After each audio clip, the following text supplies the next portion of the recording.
Welcome into the BRSN Insider. My name is Casey Splane. We thank you for joining us this afternoon. I am sitting down with two All-American track and field stars, John Danner and Lucy Layton. Thank you guys for joining me this afternoon. Thanks for having us. Yeah. John, I'm going to start with you. Your experience at the national championship race. Just take us through kind of preparation and your mindset getting ready for a race. Yeah, I mean, it was like my first individual qualification for the nationals. I'd been there as a freshman with the relay team. So it was a little different, a little more pressure. Coach helped me out a lot, just making sure I was putting the right stuff in my body, not doing too much the week before, cutting down the mileage, doing fast workouts that got my legs, my turnover going, and really just staying, relaxed, just not overthinking anything, just not stressing yourself out, just really being ready to race when it comes around. And Lucy, for you, what about for you preparation-wise? Well, I had gone to nationals every year as an alternate for a relay, usually the 4x8. So being at nationals wasn't really new, but competing on my own was definitely new. So it was a kind of a different experience, a little more nerve-wracking, a little scarier maybe. And then leading up to it, again, like JD said, we would taper, we would kind of cut down the mileage, do faster workouts. I had Elise who was training with me, she also ran the 3K, so it was great to have her with me the whole time, just running through all the workouts together and everything. And then we had to especially prepare for the track, because it was a weird length of track, so JD went through that too. We had to run different reps of various lengths to kind of get ready for that weird length of track. You said you've been there now 4 years in a row. What are some things that you've learned from your first year to now your fourth year? Probably mental preparedness would be the best thing. Really not getting too stressed out about it. I've seen girls get really nervous and I don't know, like almost making themselves sick because they're so freaked out about it. And then on the other end of the spectrum, kind of just not being nervous enough or not being ready enough. So kind of finding that balance, that perfect sweet spot. You guys both mentioned the track. What was different and why are different tracks different, I guess? Well, it was a 280-meter track, I believe. And, I mean, the place we went to, they were going to put a full football field in there, and then they ran out of room, so they just put a track in there. So they made it some goofy length. But most indoor tracks are 200. They did this one. I think they like to have indoor with a little longer track. It goes for faster times because it's not as tight of curves in that. So you guys have your outdoor season coming up. Lucy, for you, what's the biggest difference between the indoor and the outdoor season? Well, the distances changed, especially a long distance. I was running the mile and the 3K indoor, and now I'll be running the 1500 and the 5K outdoor. So switching up the distance makes a big difference. And John, for you? For me, I love outdoor. I can open up more because I'm a little bigger runner, a little taller. The curves in indoor I don't like them. They're too tight. Anyway, but going into outdoor, yeah, the same thing, different events. Still the 800, but then there's no 1,000, no 600, and then there's a 1,500 instead of a mile. So really, the competition gets better because the 600 guys move up to the 800, the 800 guys stay there. 1,000 guys will do the 1,500 as well as the mile guys. So you got more guys competing in each race, so it becomes a little more competitive. You guys are just getting ready to start. Lucy, for you, team-wise and personally-wise, what are your expectations for this outdoor season? I'm really excited for this outdoor season. I think we showed at indoor that even though we have a super, super young team for track, I think we can really do great things, especially in the coming years. But I think we have maybe a chance to win outdoor conference. I think that would be really great. We have a lot of new people who are trying new events and everything, so I'm really excited to see what the team can do. And then personally, obviously hoping for good things as well. And for you guys? Yeah, I'm on board with her with that. A lot of new freshmen, jumpers, throwers that we really haven't seen that much. I know they're all capable of a lot. They've been working hard. It's going to be exciting to see that. And, some of the young guys in the mid-distance team, they're figuring out how to be a college athlete, how to train, and I think there's big things coming for them. You guys both All-Americans. What's it like to hear an All-American in front of your name? Really good. It's exciting. Yeah, it's cool. It's cool. It wasn't really the goal coming into the season. I just wanted to, stay healthy and run as fast as I could. And I knew if I did that, good things would come. And Coach really helped me with that, staying in the weight room, staying healthy, and good things came. And when we went into the final and he said, you have a chance to win it, I was kind of like, wow. I didn't expect that, but that's what happens. Fantastic. Thank you both for joining me this afternoon. I know you guys have a busy schedule, but thank you very much. Yeah. John Danner, Lucy Layton, track and field All-American athletes on the BRSN Insider.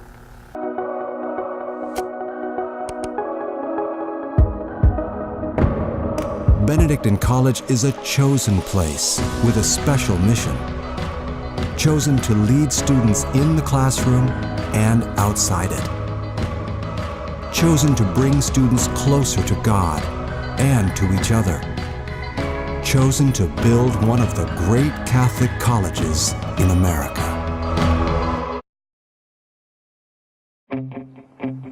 There's a call to be answered. The spirit of competition is still alive inside. The desire still drives. The phrase student athlete has a great ring to it. Lasting friendships are ready to be made. You just want to keep playing. Game on. Build character for life at championsofcharacter.org. Welcome back on the BRSN Insider. I'm sitting down with head track and field coach Henry Brun. Coach, thank you for joining us. Thank you again for having me. We just had two of your All-American athletes in here, Lucy Layton and John Danner. Talk a little bit about the two of them and what you saw from them in the national meet. It was nice to see them go out there and compete the way that they did. With John, like I had mentioned earlier when we've talked throughout the season, is that for his first couple seasons, because he's a junior this year, he's been kind of banged up. Injuries have plagued him a little bit with health and things like that. So the game plan from the get-go was just to be healthy this season and see what happens. We exceeded a lot of our expectations with once he got healthy, he just started rolling on the track, and every time he stepped on the track, it was faster than the time before. So for him, it was nice for him to see him jump up the national ranks relatively quickly going into the national meet, and then seeing after qualifying for the finals and through the prelims, knowing that I'm already an All-American, going into that final day where he was racing in the finals of the 1,000 meters and saying, let me just leave it all on the track and I could come home a national champion. With Lucy, she had been there a number of years with the relay, and she wasn't able to compete. So she was there in the atmosphere, understood a lot of the concepts that really come with being at the national meet, and this was finally her time to shine. So it was really nice to see her come out of her shell, come out of the shadows of a lot of the athletes before her that had a number of All-American recognitions, and know that it was her time to shine. So it was really nice for her to go into the prelims and do what she needed to do, get into the final. And then after that, understanding that, again, like with John, just leave it all on the track. If top 8 make the podium and be All-American, let me get in there. And she did just that, snuck into that 8th spot and came home an All-American. So it was nice for both of them. What were your thoughts in general on the national meet as a team? It was good. Those two went, and then there's also Elise Buckman, who ran in the 3,000 meters, and then Meredith Pickert, who competed in a 3,000-meter race walk. So when we got there on Wednesday, knowing that they all competed on Friday, we went to the track, saw it, got to do some things on it that Wednesday, so they could get acclimated with the place. And then Thursday we went back to the track, even though they weren't competing, just so they could get in that environment. Watch some of the relays that were going on that day, watch some individual events, so they can kind of get the fire going.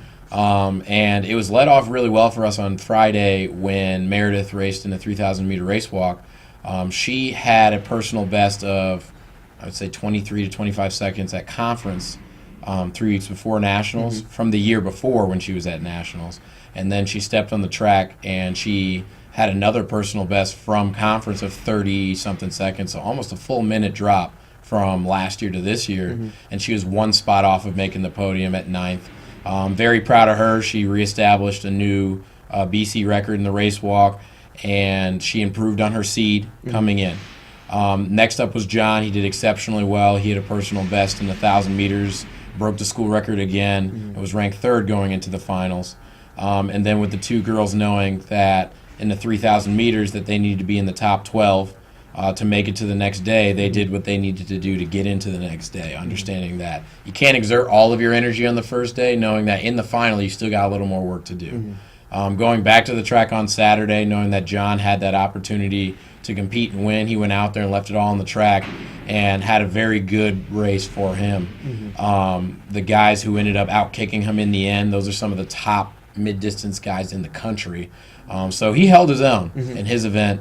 and then both of the girls going into the final with the 3,000 meters, and Lucy deciding with about 4 laps to go, that she really wanted to get on that podium. And so she started grinding it out, and you saw it each lap leading into that final lap. She was grinding it out, moving up places on the track, and coming home with that 8th place finish was very rewarding for her. So you talk about 4 people going. We all exceeded our seed performance times going into the meet. We came home with 2 new school records and 2 new All-Americans. And so as a program, very, very happy with how we finished the indoor season. How do you take from the success you had at the indoor season and now transfer it over to the outdoor season? Well, for the 4 qualifiers for indoor nationals, rest. We finished the indoor national meet, and it was spring break here. So we sent them home and just said, relax. Easy runs. Refresh your mind, refresh your body, spend some time with your family. And if it was that 1 week wasn't enough, then this week that they've come back, they're still doing some resting before we get back into training.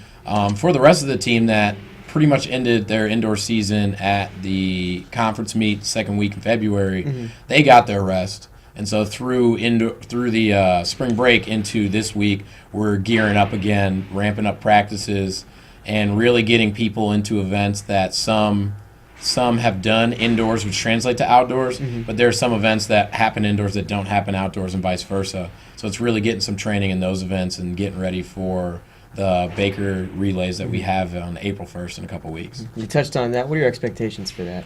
We're going to bring the full team. Everyone is healthy, which is fantastic. Everyone mentally, I think, is ready to go for that.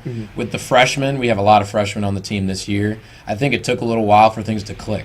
They realized that physically they could go out there and compete. Mentally, they need to stop being so scared of the other competitors, because they're realizing that at the high school level, you could go to a dual meet or a quad meet or a regional meet, and you could be the best person there, not even run 100% and win. And they're understanding that even when you run 100% at the college level, there's always going to be someone who's better than you. So you always have to be on your game when you step on the track. After the first few meets indoors, and even conference where the women did exceptionally well with a runner-up performance, and even the men with a young group of men doing well and having a lot of all-conference athletes, I think they finally realized what it takes when you step on the track on the weekend in order to succeed, regardless of where we're going, whether it's Baker, Central Methodist, KU, the national meet. They're understanding, okay, this is what it's going to take to be ready to go. So going into Baker, it's taking those concepts that we've really developed through the indoor season, the fall, and even after spring break, the couple weeks going into Baker, and putting it on the track, being able to run some relays we haven't run indoors, the 4x100 relays for the men and women, being able to get some improved times from indoor to outdoor with some of the events that we had, and really putting ourselves out there and putting the best foot forward against some conference competition that'll be there. Baker will be there, Central Methodist will be there, Mid-America will be there, Avila will be there. So a handful of people from the Heart will be there. It'll give us a good measuring stick for knowing that 5 weeks later is our conference championships, the first weekend in May. So we just got to be ready to go. I know it's still kind of early. It's only March, but outdoor national championship-wise, looking good. What do you think? It's looking exciting. I mean, you have John. John obviously is an All-American in the 1,000. He was a quality mile runner as well and was on the verge of qualifying there. He has an opportunity to potentially qualify in the 800 or the 1,500. So that'll be exciting to see. Our men's 4x800 meter relay indoors, we were about 5 seconds off as a whole of qualifying. And that made them really hungry to figure out what they need to figure out in order to qualify in the 4x800. So I'll be on the lookout to seeing how that goes. We'll run it a couple times outdoor to see if we can qualify in that. Also on the men's side, you have Elijah Green, who is a transfer student here. He ran in the 3,000 meters at conference. He's transitioning to the 3,000 meter steeplechase. I think he might have a quality shot. He's an excellent runner. He's learning how to hurdle, and he might have a shot. On the women's side, you've got Lucy. She's already qualified in the marathon. She ran a half marathon in November and qualified for the marathon. So, if anything, she's already qualified for outdoor nationals in the marathon. Her goal is to figure out which way she wants to go, whether it's the 1,500 or the 5,000 meters outdoors. I think she has a good shot either way. She'll be close, and she'll be on the bubble. Elise Buckman will be there as well. On the relay side of things with the women's 4x400 meters may have a shot. I want to see how we contend at the conference level and see if we can kind of go there. and then potentially see if there's a last chance meet in the books for us and we have the potential to qualify, we're going to go for it. The women's 4x100 meter relay, I think, has a really good shot. And we're talking about Kashonda Rose, who's a transfer student junior, Megan Quigley, who's a freshman from Nebraska, Sarah Lucas, who is a freshman from Alaska, and then a junior, Cassie Helena, who's been a triple jumper for us. So it's a young group of people who are out there, new people to the program, new people to the school, who I think can really make an immediate impact in that relay for us right away. Jarrell Rawls on the men's side in the 400, he missed out for nationals by 0.2 seconds. I think John mentioned earlier about how the tracks are pretty tight indoors with 200 meters. And John, Jarrell, both pretty tall guys, and so those turns are pretty tight. So I know opening up the track, a wider, bigger track will warrant good times for Jarrell. And then lastly, I would say that probably Danica Shimka, she's a fifth-year senior for us. Her goal is to qualify in the nationals in 400-meter hurdles. So she did excellent indoors with the 400 meters, the 600 meters, was almost a national qualifier in the 600 meters. And so we're going to be trying to go out there and try to qualify within the first couple meets for the 400 hurdles, and then just chip away at some time, see if we can get in there, participate, and then see what happens. If we make the finals, you're an All-American. So expectations are pretty high. And the nice thing about it is that usually you talk to some coaches and they tell you these are my expectations of the athletes. Those expectations that I just listed are the expectations of the athletes to me. Coach, this is what I want to do. So it's nice to give them some ownership in the training that they're doing, and that the competitive spirit that they have and the culture that they've built has allowed them to tell me what kind of goals they want. So us as a coaching staff with the track and field program, it's giving them what they want and making sure that we don't cut them short. We give them every opportunity in order to improve and to compete and to potentially qualify and make the podium.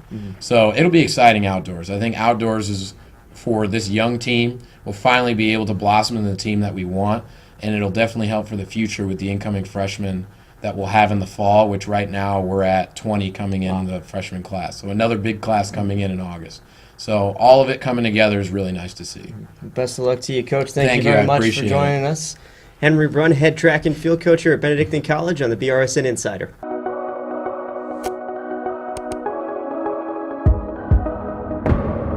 Benedictine College is a chosen place with a special mission. Chosen to lead students in the classroom and outside it. Chosen to bring students closer to God and to each other. Chosen to build one of the great Catholic colleges in America. There's a call to be answered. The spirit of competition is still alive inside. The desire still drives. The phrase student athlete has a great ring to it. Lasting friendships are ready to be made. You just want to keep playing. Game on. Build character for life at championsofcharacter.org. Welcome back on the BRSN Insider. I'm sitting down with Benedictine College wrestler Kevin Kelly. Kevin, thank you for joining us this afternoon. No problems. You're a transfer at semester. Talk about coming into a new program at semester, middle of the year. It's new, it's something different, so you had to get used to the changes. Definitely an eye-opener. I had to make my adjustments, get used to it, but it's nice. Everyone's super accepting here. They take you in, make you feel like wanted as a part of the family, so it's a good thing. Talk about your preparation leading up to the national meet. So when I came in, I was took a month off, so I was a little out of shape. They pushed me in the room. They got me back to where I needed to be, to drill in, working extra hard. Coaches on me a lot. Teammates were holding me accountable, but it was good. They got me back to where I needed to be and got my mindset right, and everything was just ready to go. Wrestling in the 141 at the national meet. Talk about a little bit of your experiences and how you thought you did. I lost my first match. That was pretty heartbreaking. I thought it was just going to go downhill from there. So I had to come back, get my mind right again, and just take every match one step at a time. Just go out and wrestle like you know how to wrestle. Leave it all on the mat. What are your expectations now moving into the off season? What are some things you think you need to work on moving into the off season? I think I want to try to get stronger, definitely.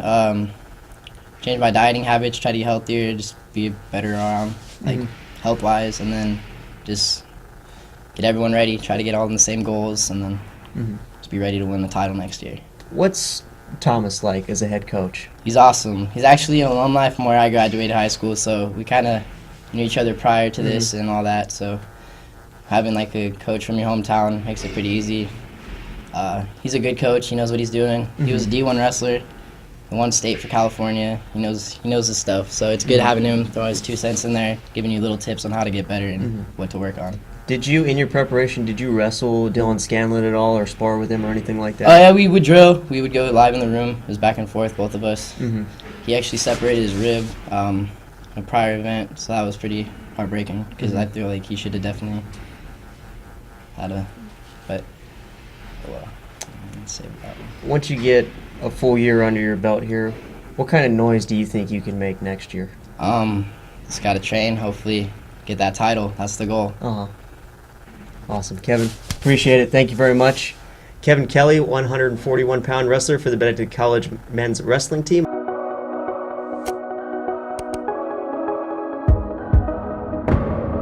Benedictine College is a chosen place with a special mission. Chosen to lead students in the classroom and outside it. Chosen to bring students closer to God and to each other. Chosen to build one of the great Catholic colleges in America. Welcome back into the BRSN Insider. I'm sitting down with Dakota Smith, and we're going to preview for you the opening round NAIA National Tournaments game for both the men's and women's basketball team. First, we're going to start with the women's basketball team into the tournament as an at-large. They lost the conference championship game to Baker. They will face off against John Brown University, who they played in the first game of the year, a 70-66 win for John Brown. Obviously, this is a completely different team. You can say the same thing for John Brown. It's a 4 versus a 5, both at-larges. It should be, on paper, a very good matchup. On paper, this game's very, very close. You look at the teams score about the same amount of points. John Brown shoots it a little bit better from the field, and you give the Ravens the advantage on the glass. The turnovers are about even. So on paper, this is supposed to be a really good game. Player to watch for John Brown tonight would be Bailey Cameron. She's averaging 17 points a game, 7 rebounds. She had a double-double the first time out. Obviously, she's going to be a force to handle with.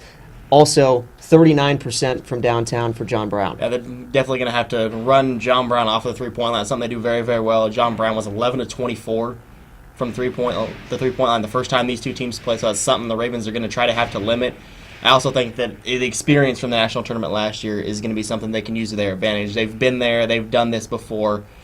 I believe they were, were they last year? I think they were 4 or 5. They were 5 last year, so they've been in the same position in this game, knowing you're going to have to get a 1 seed if you move on. And they will get the winner of either Shawnee State or William Wood. Shawnee State, the one, had a much difficult 1 seed last year, and Our Lady of the Lake hadn't lost a game all year until they faced the Ravens. Tournaments in Billings, Montana. Player to watch for Benedictine, obviously Kristen Murphy and Serena Parker. Yes, and I think if you add one more in there, I think Allie Taff, in what are going to be her final games as a Raven, I think she's going to step up huge.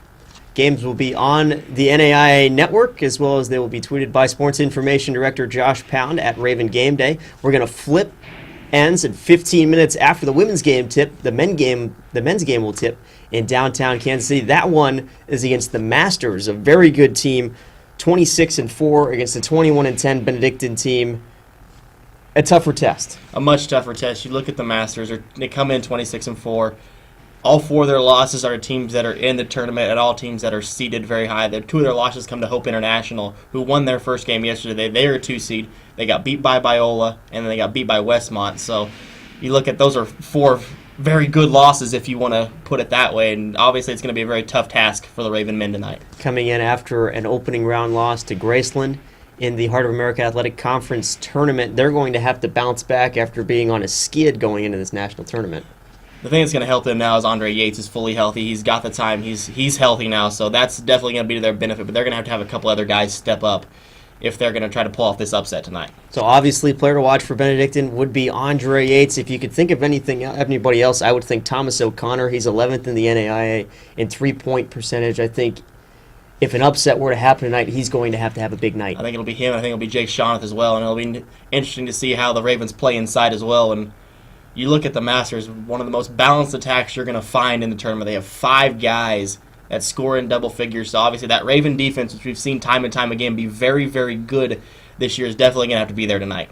So that one will also be on the NAIA network. That's a 7:30 tip-off. I will be at Municipal this afternoon. You can follow me at Casey_Splane14. I will be live tweeting as the game goes on. I know Johnny Kane and I believe Tom Kotz is going to do the game on Care Radio. Gus is going to be doing the game in Kansas City, and Tom will be doing the game in Montana. So you could follow that one as well online. But two very good matchups. The men will get the winner of Texas Wesleyan or Cumberland's, but 2 very good matchups. And I honestly think that both teams have a chance. The way their bracket's set up, if they can get out of this first game, for both teams, they have a very good shot at least getting, for the women, back to the Fab Four, and for the men, the first time they've been there in a while. Yeah, it'll be a tough test for both teams because obviously you never want to be in that 4-5 slot because then you have to go in, you have to play a 1 seed, but it didn't affect them last year. I don't think it'll affect them this year either. They got a lot of experience, and I think that's definitely going to benefit the women tonight. So check out both men's and women's basketball teams tonight on the NAIA Network, or follow us on Twitter at Raven Game Day or at Casey_Splane14.